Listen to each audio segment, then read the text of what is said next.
hanya kasih dan sayang, nan murni demi kemanusiaan, pasti abadi dalam jiwa,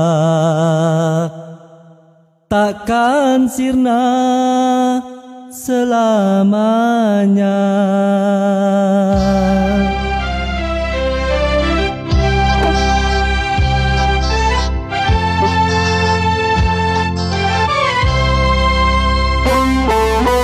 Banyak orang mengira cintanya tak berubah, banyak orang yang mengira. Banyak orang bermimpi cintanya kan abadi, banyak orang yang bermimpi. Padahal cinta manusia kan ada batasnya, pastikan ada batasnya. Tapi kasih dan sayang itulah yang abadi, kasih yang murni sejati.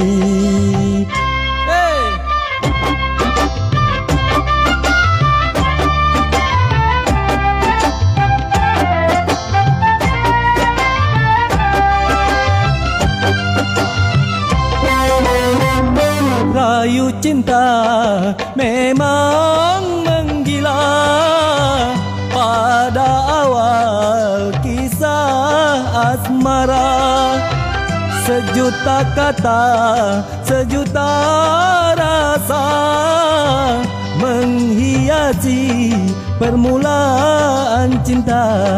Segalanya dalam dunia terasa indah, seakan hidup tak pernah ada masalah. Oh, begitu cinta membutakan dan membuat orang lari dari kenyataan. Tapi kasih dan sayang itulah yang abadi, kasih yang murni sejati.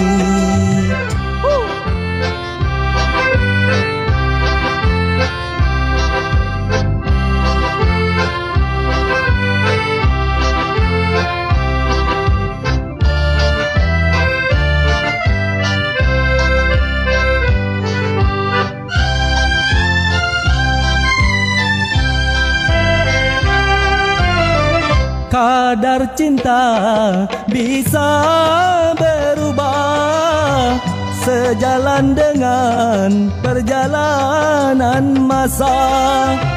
Bahkan cinta bisa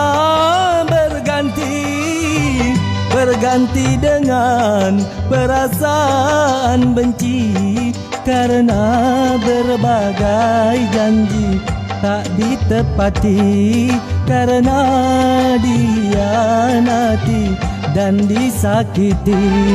Oh,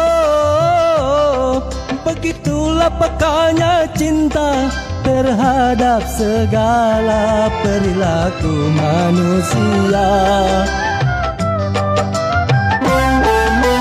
Tapi kasih dan sayang itulah yang abadi, kasih yang murni sejati. Kasih yang murni sejati. Kasih yang murni sejati.